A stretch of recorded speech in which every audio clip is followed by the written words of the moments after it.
let me direct the committee secretary to acknowledge the resource persons for today. Good morning, Mr. Chair. Good morning, everyone.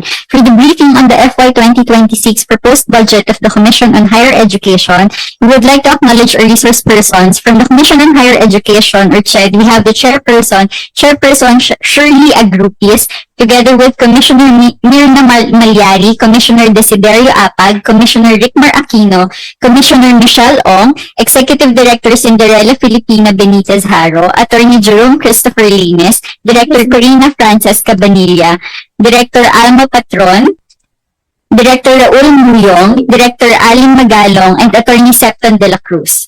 For the Legal Education Board, we have the Chairperson Jason R. Barlis, together with Commissioner Lorenzo Reyes and Commissioner Walter San Pedro. We have also requested the presence of representatives from DBM and COA.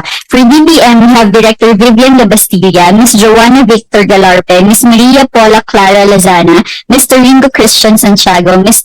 Abigail Jacobe, Ms. Merlin Avenilla, Ms. Maria Cassandra de Jose, Mr. Carlo Miguel Centeno, and Ms. Jeneline Fuentes. We are currently waiting for the representatives of COA, but COA will be represented by Ms. Karine Rose Tagayon, and Mr. Raymond Sardino. We are also joined in via Zoom by CHED regional offices, Mr. Chair. Thank you.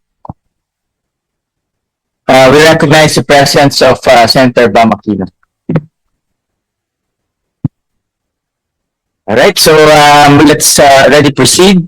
We'll recognize Chairperson Shirley Agrupis for the budget presentation.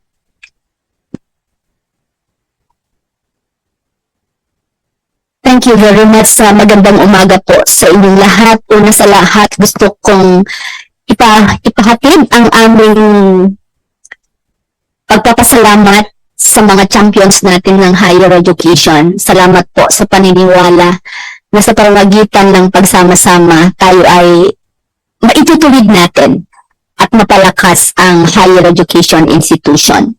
Before I start, I would like to acknowledge and introduce our new commissioners who are here present. We have Commissioner Mirna Malyari, the former president of the Level 4 University, Tarlac State University, and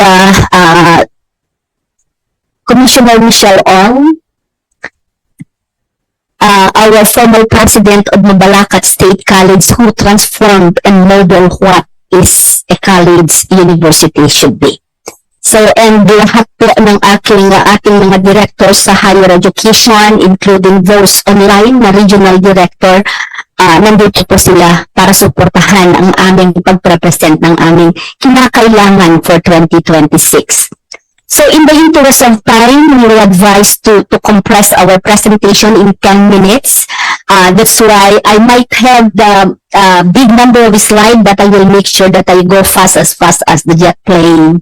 So these are highlights. We will present to you the highlights of accomplishments, the challenges of strategic solutions, the achieved framework, the 100 days accomplishment, and of course the 2026 expenditure program, our wish list for 2026 that will enable us to realize our strategic framework and the CHED budget in fiscal years for comparison.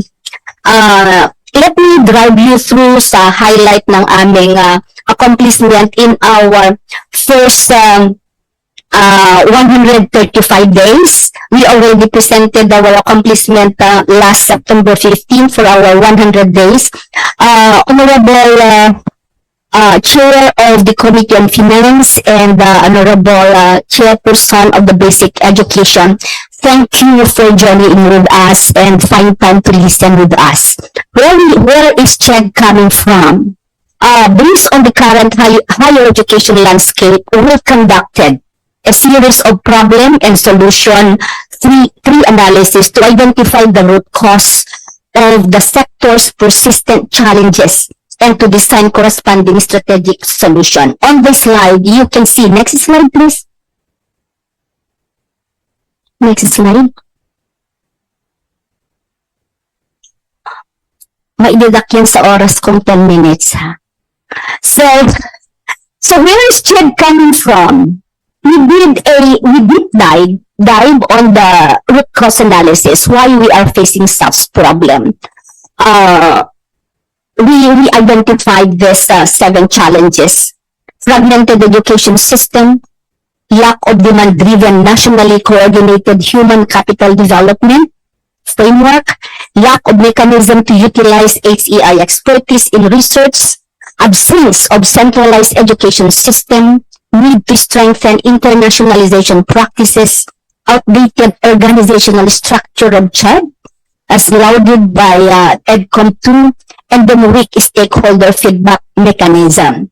Ang tanong, ano po namin isosolve ito? That's why in our first 100 days, we sit down and then propose this strategic solution that we coin it as ACHIEVE: advanced and accessible lifelong learning, centralized one nation human capital development, harmonized SDG-based research and innovation, integrated real-time collection and analytics, expanded and impact-driven internationalization, vitalized policies, and effective public service.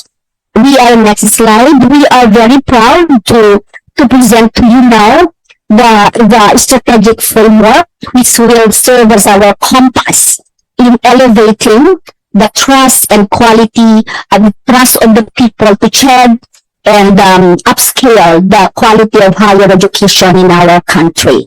Our mission is to ensure inclusive, accessible, and equitable quality higher education that develops lifelong learning. At the center of it all are CHED's people, guided by our IM SMART values: integrity, agility, modesty, service, motivation, accountability, and transparency. I would like to highlight here, if you go to the next slide, that during our Converge to Achieve Higher Education Summit, which was attended by many of our government and private partners on September 15, I clearly recited, we cannot build the bagong Pilipinas on a weak foundation. Education cannot remain just an aspiration. It must be a guarantee that every Filipino in every barangay, from Batanes to Sulu, can rely on. So our Achieve agenda is our compass, reminding us that education is not just about classrooms or diplomas. It is about building lives, empowering communities, and shaping the nation. Let me now go quick in our first 100 days plus accomplishment. And if you go to the next slide, under this framework, CHED's first 100 days were dedicated to rationalizing its structure, recalibrating programs, and strengthening partnerships with both government and private institutions. So we strengthened and expanded collaboration, rationalized our CHED organizational structure, and recalibrated and reimagined existing CHED programs and projects. Next slide, please. Under advanced and accessible lifelong learning, CHED issued the ETF Handbook and implementing rules and regulations, policies, and micro-credentials. We also developed the semiconductor and electronics industry framework and signed memoranda of understanding with the Department of Migrant Workers, the National Irrigation Administration, and the Presidential Communications Office. For centralized human capital development, with full support of our beloved President, we launched the Bagong Pilipinas Merit Scholarship Program. We got the support and established interagency government partnership with DOLE, TESDA, DOT, OPAPRO, CHR, and industry like Inotech and Unilab, and many more, in order for us to align and with employment and regional development. Under the harmonized SDG bus, research and innovation agenda, CHED developed the innovation blueprint framework and initiated a consortium with BA Philrice for the 20 pesos kilogram rice challenge. We also convened the first harmonization meeting with DOST and DA Bar to align the R&D priorities across agencies. We can please move to the next slide, that is INE. for integrated real-time data collection and analytics in strong collaboration with the Department of DICT. We already completed the digital CHED digital transformation roadmap and strategic plan. The e-cab in the e-board. Before, you cannot see CHED in the e-board floor. Now it is already on top in the higher education agency. We also launched the CHED scholarship dashboard, the General Informatics System dashboard, where in just one click you can locate the university with all the basic information there. We launched also the Philippine our higher education, and we signed by the Badyet and TESDA. Under the expanded and impact-driven internationalization, in less than 100 days, CHED revised travel guidelines. This is the cry of our state university and colleges, began mapping the SDG initiatives of ACI, and developed the Filipino Scholars Profile Portal in preparation for the rolling out of our ATR. We are also finalizing a national strategy for fostering world-class Philippine universities and strengthening. We are very happy that in my 38 hours official visit in Kuala Lumpur the other day, with 7 different meetings with high ministers from 10 different countries, we were informed that there are additional 10 higher education institutions that has been elevated to Southeast Asia ranking. This is another one. This is the reason why we are coming to the summit to clearly define our strategic compass, because we want that all HEI should see the global education landscape. If we go to the next slide, we are down to BNE.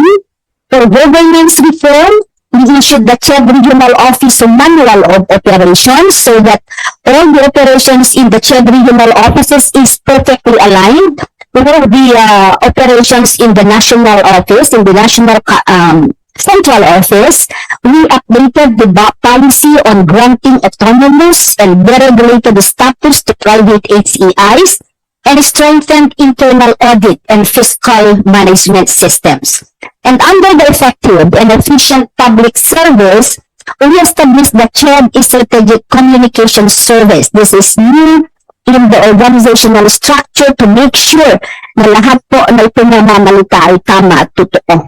The E2 feedback mechanism, and we introduced the CHED EFMIS and centralized supply management system. We also conducted data analytics training for CHED employees in partnership with the Development Academy of the Philippines. If we can move to the next slide, I'm very happy to present, to announce and present to the public, especially our champions in higher education, that we conducted the first of the inaugural joint DepEd CHED TESDA MANCOM meeting on October 3 and 2024, because we all recognize the necessity and importance of aligning all our programs, because after all, we are dealing with the same Homo sapiens, the Filipino people. Next slide. So just to support our claim that we busied ourselves in our first 100 days, I will not give details here, but just to document that we've been working so hard in the last 135 days. Go slide to the next slide, please. That is we really signed and boarded in more than 11 agencies, by no less than their secretaries. Next slide. Now, ang tanong po, kaya ba natin ipaguyod ang CHED Achieve Strategic Agenda with the recalibrated and enhanced and ambitious CHED Achieve Framework? Kaya ba natin? Ang tanong po namin ay yes, but just like any other vehicle, we can only travel as far with sufficient fuel. But this time, in the interest of time, we are catching so much with our neighboring countries. We want not just an ordinary diesel or premium gasoline. We want aviation turbine fuel because we want to fly high. So, this is now, I move to the national expenditure